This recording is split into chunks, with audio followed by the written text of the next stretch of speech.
नमस्कार श्रोताओं। इस वीडियो में हम परिवर्तन के लिए सहयोग और साझेदारी के बारे में बात करने जा रहे हैं। मैं डॉक्टर इमरान अमीन हूं और मैं अंबेडकर यूनिवर्सिटी दिल्ली में कार्यरत हूं। नमस्कार श्रोताओं, मैं चैरिटीज एंड फाउंडेशन की मुख्य chief executive officer doctor Nivedita Narayan हूं। मेरे जीवन और मेरे काम का एक मुख्य हिस्सा विभिन्न आयोजनों के साथ सहयोग, साझेदारी और कार्य परिवर्तन के लिए व्यतीत हुआ है, जिनमें से अधिकांश प्रदान के साथ है। प्रदान एक गैर सरकारी संगठन है जो पूरे भारत में ग्रामीण विकास के लिए काम करता है। आपके बीच आकर मैं खुश हूँ। इस वीडियो में हम आपको बताएंगे कि साझेदारी और सहयोग की अवधारणा क्या है, सामाजिक विकास के लिए उनका क्या महत्व है।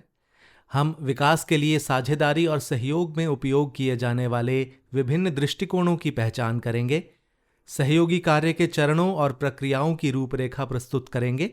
साथ ही हम इस पर भी चर्चा करेंगे कि जब साझेदार सामुदायिक परिवर्तन और विकास के लिए मिलकर काम करते हैं, तब उनके लिए और उनके बीच क्षमता निर्माण योजनाओं का विकास कैसे करें। श्रोताओं, मैं और इमरान आज एक साथ मिलकर आपसे बात करेंगे। हम मिलकर काम करते हैं। मैं एनजीओ क्षेत्र से हूँ, इमरान एकेडमिक क्षेत्र से हैं और हम दोनों सहयोग कर रहे हैं और ये दिखाने की कोशिश कर रहे हैं कि साझेदारी कैसे काम करती है। तो हम इस वीडियो में जिन पहलुओं पर चर्चा करेंगे उसके 7 चरण होंगे। पहला, हम सहयोग और साझेदारी से आपका परिचय कराएंगे। दूसरा, हम सहयोग के लिए एक सरल वैचारिक ढांचा प्रदान करेंगे। तीसरा, सहयोगी शासन से 6 पहलुओं पर प्रकाश डालेंगे। चौथा, सहयोगात्मक कार्रवाई के उत्थान के पीछे के कारकों पर नजर डालेंगे। पांचवा, हम डिजाइन सिद्धांतों के बारे में बात करेंगे। छठा, हम दृष्टिकोण के बारे में बात करेंगे। सातवां, हम कर्ता और व्यवस्थाओं के बारे में बात करेंगे। अब जब हम सहयोग की बात करते हैं तो इसका संदर्भ विकास और सामाजिक परिवर्तन के बारे में हमारे सोचने के तरीके से है, क्योंकि एक वैश्वीकृत दुनिया में सिस्टम दृष्टिकोण को समझना और उत्पन्न करना या किसी भी सामाजिक मुद्दे के लिए विस्तृत फलक को देखना आवश्यक है। इसमें विभिन्न प्रणालियों में कई साझेदारों के साथ काम करना शामिल है। ये समझने की आवश्यकता है कि ये कई कर्ता कैसे एक दूसरे के साथ बातचीत करते हैं और एक दूसरे को प्रभावित करते हैं। समझने की जरूरत इसको भी है कि संबंधों का जाल जिसके माध्यम से वे काम करते हैं समस्या की जटिलता को बढ़ाते हैं, लेकिन वांछित परिवर्तन के मार्ग के लिए समाधान भी रखते हैं।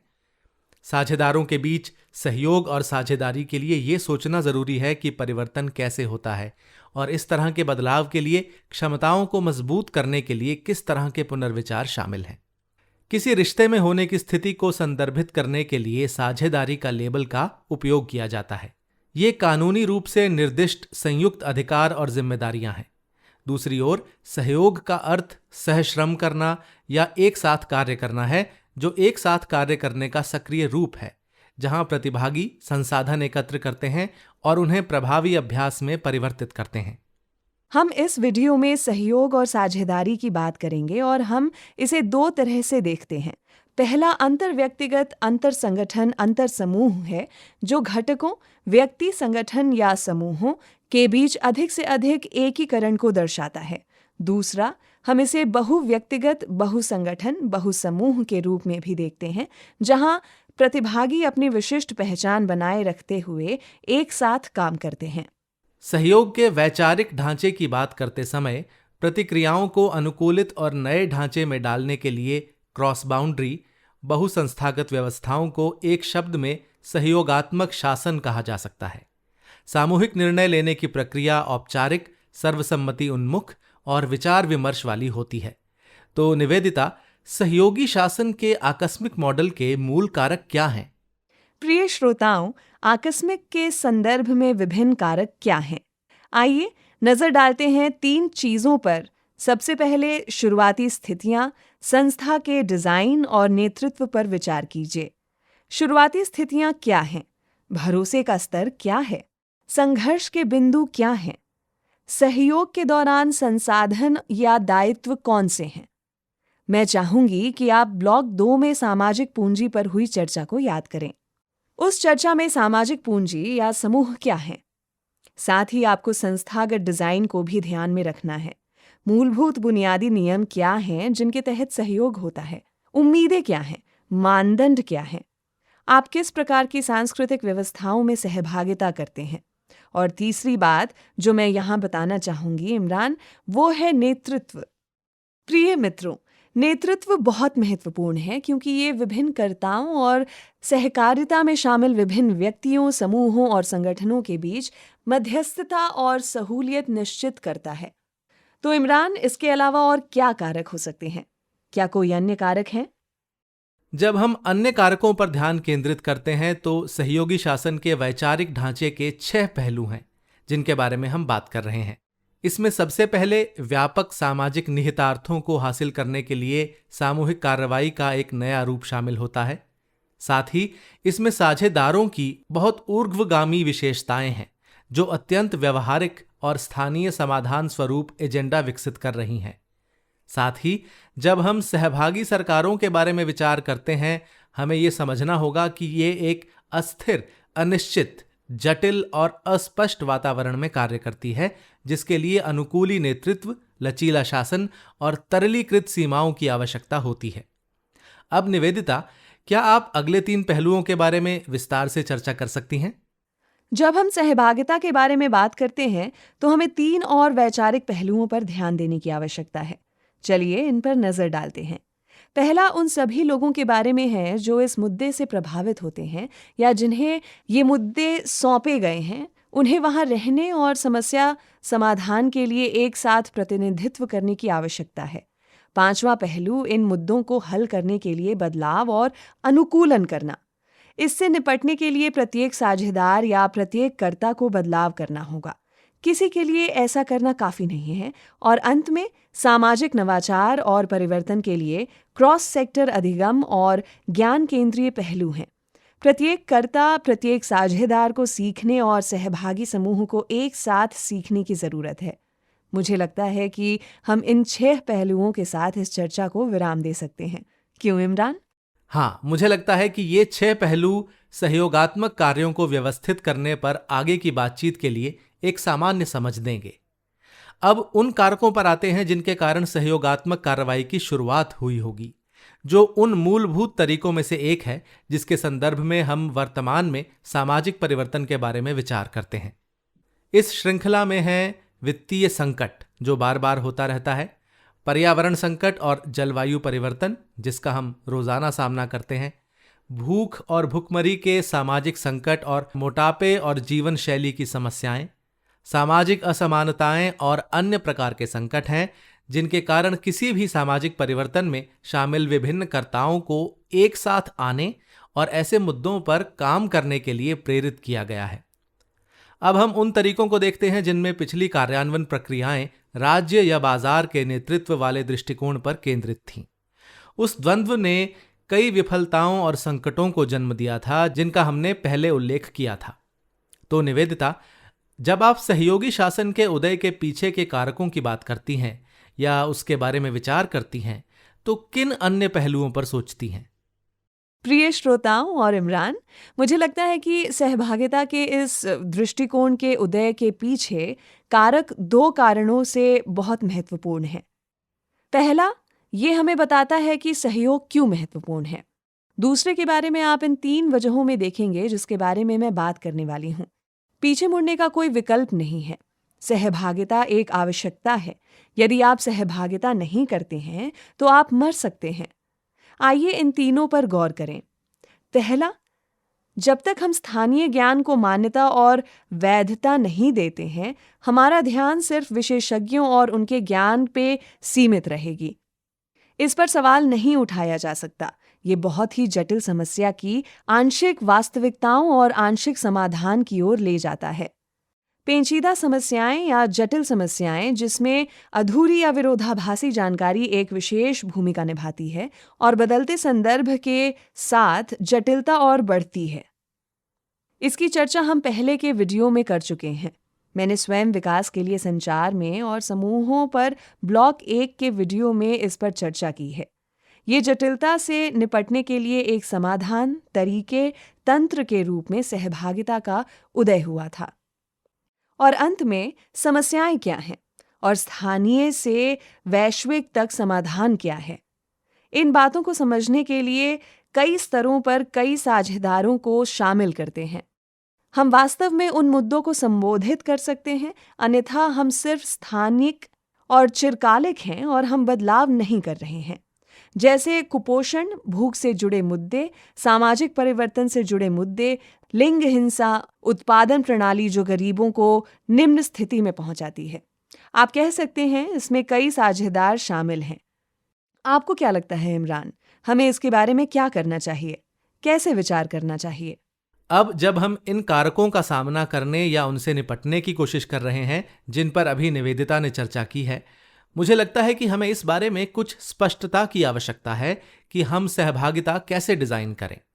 अगर हम व्यवहार में सामाजिक परिवर्तन के लिए इस तरह की एक सहभागी व्यवस्था लाने में समुदायों को सशक्त बनाना, प्रबुद्ध करना और संलग्न करना चाहते हैं, तो हमें क्या करना होगा?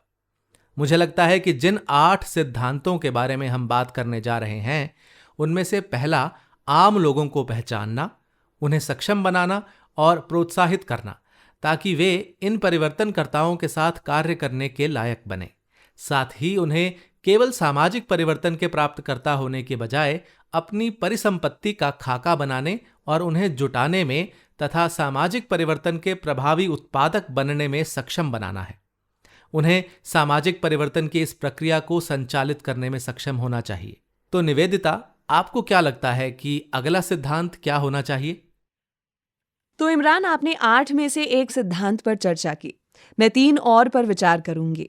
दूसरा डिजाइन सिद्धांत परिवेश विशेषज्ञता के बारे में है। हम पेशेवर विशेषज्ञता को एक ऐसा साझा संसाधन कैसे बना सकते हैं जो लोगों को सशक्त बनाता है और उनके स्थानीय ज्ञान को समृद्ध करता है और मजबूत विचार विमर्श को बढ़ावा देता है। प्रिय श्रोताओं, प्रत्येक वीडियो में इसके बारे में चर्चा की गई है कि कैसे पेशेवर विशेषज्ञता, वैज्ञानिक ज्ञान और स्थानीय ज्ञान के बीच में आपसी वार्तालाप हो सकती है, और आप इसके बारे में पहले से ही जानते हैं। तीसरा सिद्धांत सत्ता से संबंधित है, जिसकी चर्चा हम पहले वीडियो से ही कर रहे हैं। हम नियंत्रण के बजाय सहयोग के संदर्भ में सत्ता की अवधारणा या पुनः कल्पना कैसे करते हैं, जहां हितों की सीमाएं, पहचान और विभिन्न संगठन और संस्थान व्यक्ति एक साथ आते हैं और सत्ता के अंतर को स्वीकार करते हैं, और फिर हम इसे सक्रिय रूप से संबोधित करते हैं। प्रिय श्रोताओं, हम इस पर विशेष रूप से पहले और दूसरे ब्लॉक में अध्ययन कर चुके हैं। हमारा चौथा डिजाइन सिद्धांत संगठनात्मक संस्कृति के बारे में है। हम लोगों को भागीदार के रूप में कैसे स्वीकार करते हैं। वो समुदाय जिन्हें अंततः इनका लाभ मिलता है, जिन बच्चों को बेहतर भोजन खाना होता है, जिन माताओं को अलग तरह से खाना बनाना होता है, माता पिता जिन्हें बेहतर कमाई करनी होती है, केवल उपयोगकर्ताओं या ग्राहकों को जानकारी प्रदान करने या उन्हें बदलने के बजाय वे भागीदार कैसे हैं। हम साझेदार को स्वत्वशासी कैसे बनाएं, परिवर्तन प्रक्रिया और जो लोग इसका लाभ उठाने वाले हैं उनके लिए इसको जवाबदेह कैसे बनाया जाए। तो इमरान, हमने 8 में से 4 सिद्धांतों पर चर्चा की है। क्या आप हमें अन्य 4 सिद्धांतों के बारे में बता सकते हैं? जैसा कि आप जिक्र कर रही थीं कि सत्ता एक बुनियादी चीज हो जाती है, इसके साथ ही इन प्रयासों में सत्ता और संसाधनों के असंतुलन को ध्यान में रखा जाना चाहिए और संबोधित किया जाना चाहिए। जब हम छठे कारक पर आते हैं तो नेतृत्व को खुला, पारदर्शी और समावेशी बनाए रखना महत्वपूर्ण हो जाता है, और साथ ही पारदर्शी तरीके से वैश्विक सहयोगी प्रक्रिया आगे बढ़ती है, और इन सभी में एक मजबूत प्रतिक्रिया तंत्र के साथ संचार, विश्वास, प्रतिबद्धता, समझ और परिणाम का एक चक्र बनाने का प्रयास होना चाहिए जो सहयोगी निर्माण स्थान को मजबूत करे। ये सभी लंबी अवधि की प्रक्रियाएं हैं, और इसलिए अंतिम डिजाइन सिद्धांत के रूप में हमें छोटे और ठोस लेकिन मूर्त लक्ष्य रखने की आवश्यकता है। जिस विश्वास और निर्माण प्रयासों जिनकी हम बात कर रहे हैं में गति और प्रतिक्रिया का निर्माण कर सकते हैं। अब सहयोगात्मक प्रयास तैयार कर सकने के इन तरीकों को रेखांकित करने के बाद, निवेदिता, आपको क्या लगता है कि सहयोग के दृष्टिकोण क्या होने चाहिए? धन्यवाद इमरान। तो डिजाइन सिद्धांत हमें बताता है कि 8 चीजें हैं जिन्हें हमें एक सहयोग को डिजाइन करते हुए या और एक सहयोग के साथ या एक सहयोगी तरीके से काम करते हुए ध्यान में रख सकते हैं। लेकिन इन 8 सिद्धांतों में सहयोग के दृष्टिकोण भी हैं। इन दृष्टिकोणों पर डिजाइन सिद्धांतों को लागू किया जा सकता है। एक दृष्टिकोण क्या है? एक दृष्टिकोण बुनियादी दार्शनिक है या हमारे सहयोग करने का तरीका है। उदाहरण के लिए ये निर्देशात्मक हो सकता है, ये पदानुक्रमित हो सकता है, जहां लंबवत नियंत्रण होता है, संचार होता है और सीखना होता है, जहां आदेश की श्रृंखला स्पष्ट हो और शक्ति का व्यवहार एक विशेष तरीके से किया जाता है। दूसरा है वैकल्पिक। वैकल्पिक से तात्पर्य है कि प्रत्येक साथी स्वायत्तता से काम करता है, उनकी अलग भूमिकाएं होती हैं और उनके पास संक्षिप्त सूचनात्मक संचार होता है। वे एक दूसरे को बताते हैं कि वे क्या कर रहे हैं, लेकिन प्रत्येक साथी स्वतंत्र रूप से कार्य करता है। तीसरा एकीकृत दर्शन है।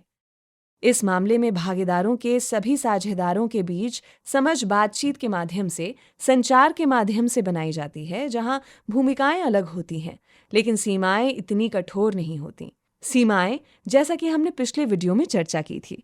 आपको याद होगा प्रिय श्रोताओं, जब हम वीडियो में व्यवहार परिवर्तन संचार एक सिस्टम दृष्टिकोण से संबंधित सिस्टम के वैचारिक उपकरणों के बारे में बात कर रहे थे।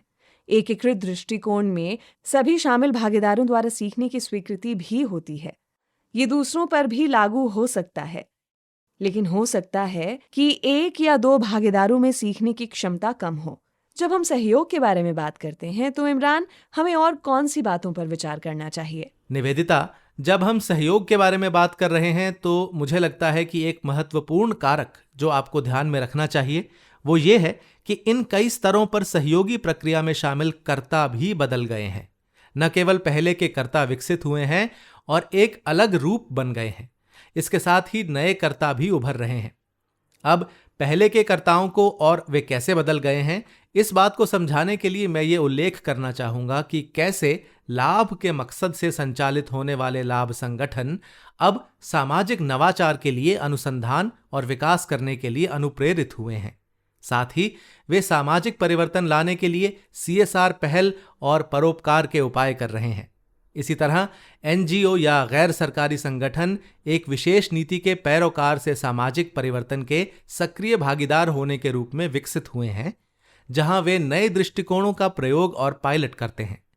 वे विकास कार्य के दायरे का विस्तार करते हैं और कॉरपोरेट संगठनों और सरकार के बीच क्रॉस सेक्टर साझेदारी की सुविधा प्रदान करते हैं। इसी तरह सरकारी कार्यक्रम और विभाग जो साइलो में काम करते थे, अब उनके पास जमीनी स्तर पर लागू करने के लिए कॉरपोरेट हाउसेज और गैर सरकारी संगठनों के साथ सहयोगात्मक व्यवस्था है। निवेदिता, आप इस क्षेत्र में काम करने वाले और किन कर्ताओं के बारे में सोच सकती हैं? आपके द्वारा बताए गए 3 कर्ताओं के अलावा और 3 पर गौर कर लेते हैं। आइए विश्वविद्यालयों और शोध संस्थानों से शुरुआत करें। आपके विश्वविद्यालय की बात करें तो ये क्रियात्मक अनुसंधान और सहभागी कार्रवाई अनुसंधान परियोजनाओं के माध्यम से सामाजिक परिवर्तन के लिए कार्य करता है। साथ ही ईस्ट एंग्लिया यूनिवर्सिटी और Kalinga university of social studies इस विषय कारण के लिए हमारे सहयोग का हिस्सा हैं। इसलिए हमारा विश्वविद्यालयों और शोध संस्थानों के साथ सामाजिक परिवर्तन के लिए सहयोग का एक उदाहरण है। इसमें परोपकारी संगठन, दाता संगठन भी शामिल हैं, जिनकी सामाजिक परिवर्तन के लिए नवाचार करने और अनुदान और धर्मार्थ निधि देने में सक्रिय भूमिका है। कई दाता संगठन वास्तव में स्थानीय समुदायों में निवेश करने और परिवर्तन होने में मदद करने में शामिल हैं। एक नया रूप सामाजिक उद्यमिता है। और आखिरी कर्ता जिसे मैं उजागर करना चाहूंगी वो है सामाजिक वित्त या इम्पैक्ट इन्वेस्टर्स। ये सभी उद्यमी सोच वाले लोग हैं, लेकिन वे न केवल निजी लाभ के लिए बल्कि सामाजिक उद्देश्य के लिए भी काम करना चाहते हैं। और ये अंतिम श्रेणी है। अब हमारे पास 6 तरह के कर्ता हैं। प्रिय श्रोताओं, जब हम सहयोग की बात करते हैं तो हमें कम से कम इन कर्ताओं को ध्यान में रखने की जरूरत है। ये वे पहलू थे जिन्हें हम संरचनाओं और दृष्टिकोणों के बारे में बात करते समय ध्यान में रखते हैं। हालांकि एक सहयोगी व्यवस्था का सबसे बुनियादी हिस्सा संचार होना चाहिए। अब जब हम संचार की बात करते हैं तो इसे आमने सामने नियमित बैठकों और साझेदारों के बीच चर्चा के माध्यम से होने वाला सघन संचार होना चाहिए, ताकि वे प्रभावी सूचना साझाकरण के माध्यम से एक साझा समझ का निर्माण कर सके। जब हम सहयोगात्मक व्यवस्थाओं की बात कर रहे हों तो निवेदिता, आपके विचार से और क्या चिंता का विषय होगा? अब इन कर्ताओं को शामिल करने के बाद हम सहयोग पर चर्चा करते हुए व्यवस्था के प्रकार पर ध्यान देंगे। और यहाँ कुछ ऐसी चीजें हैं जिन पर हम एक सहयोगी व्यवस्था कैसे ला सकते हैं पर चर्चा करते हुए प्रकाश डालना चाहेंगे। सबसे पहले सहयोग में एक निश्चित प्रकार की संरचना और दृष्टिकोण शामिल होता है, जिसमें भागीदारों के बीच समानता, प्रतिभागियों के लचीलेपन, खुलेपन और अनुकूलन क्षमता के मूल्यों को साझा करने में सक्षम होना शामिल है। सहयोग करने की आवश्यकता को पहचानने और स्वीकार करने वाले साझेदारों को न केवल ये समझना होगा कि वर्तमान संदर्भ में सामाजिक परिवर्तन लाने में सक्षम होने के लिए कौन से ज़रूरी पहल हैं और उनको हासिल करने के लिए हमें सहयोग करने के साथ साथ ये स्वीकार करने की आवश्यकता है कि हमें विश्वास निर्माण प्रक्रिया में संलग्न होकर सहयोग करना है। साथ ही उन्हें सहयोगी प्रक्रिया के प्रति प्रतिबद्धता और सहस्वामित्व की आवश्यकता है।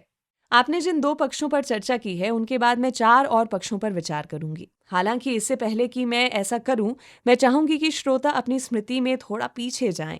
मैं चाहती हूं कि आप उन उदाहरणों के बारे में सोचें जो पहले के सभी वीडियो में साझा किए गए हैं और इससे जोड़ने का प्रयास करें। सामूहिक कार्रवाई के लिए गहन संचार और चर्चा के माध्यम से महिलाएं कैसे एक साथ आई हैं। कृषि उत्पादन समूहों में वे विभिन्न सरकारी अधिकारियों और कार्यालयों के साथ कैसे सहयोग करते हैं। वे बाजार के कर्ताओं के साथ कैसे सहयोग करते हैं। संचार के वीडियो में युवा फिल्म निर्माताओं ने ज्ञान, दृष्टिकोण और अभ्यासों को बेहतर बनाने के लिए गैर सरकारी संगठनों और स्थानीय आंगनवाड़ी और आशा कार्यकर्ताओं जैसे अन्य संगठनों के साथ, समुदायों के साथ कैसे सहयोग किया। इन सभी उदाहरणों पर गौर कीजिए। तो प्रिय श्रोताओं, भिन्न प्रकार की सहयोगी व्यवस्थाएं हैं जिन पर आप पहले ही चर्चा कर चुके हैं। कृपया उन पर पुनः ध्यान केंद्रित कीजिए और अब बताए जाने वाले इन अगले 4 पक्षों पर विचार कीजिए। सबसे पहले, वे कौन सी शर्तें हैं जिनके तहत सहयोग काम कर सकता है। हम इसके बारे में पहले ही बात कर चुके हैं, लेकिन अब हम प्रयोजन के बारे में बात करते हैं और लक्ष्य और उद्देश्यों को भी साझा करते हैं। जैसा कि हमने पहले चर्चा की है, वे महत्वपूर्ण हैं। इसके अलावा यदि साझेदारों के बीच संघर्ष और सहयोग का इतिहास है, तो इससे सहयोग पर फर्क पड़ता है। उदाहरण के लिए, यदि सरकार और एक गैर सरकारी संगठन के बीच एक ऐसा रिश्ता है जहां वे रूबरू नहीं होते हैं, तो सहयोग काम नहीं करता है। हालांकि जहां वे रूबरू होते हैं और वे सहमत होते हैं, तो सहयोग आगे बढ़ता है। जैसा कि हमने कृषि उत्पादन समूहों में देखा है, वहां ये बड़ा कारगर होता है। सीखना, हम इस पर बार बार चर्चा कर रहे हैं। ये एक शर्त, एक डिजाइन सिद्धांत है। एक तरह से ये हर श्रेणी में आता है। तो सीखना एक अन्य पक्ष है। सोचने, निगरानी करने, मापने, अप्रत्याशितता को पहचानने की क्षमता बहुत महत्वपूर्ण है। अगला पक्ष नवाचार, लचीली रणनीति, रचनात्मकता से प्रोत्साहन और परिवर्तन को प्रोत्साहित करने वाले स्थान के लिए प्रेरणा की गुंजाइश है। आखिरी, जैसा कि ब्लॉक ए में चर्चा की गई है, समूह प्रक्रियाएं हैं।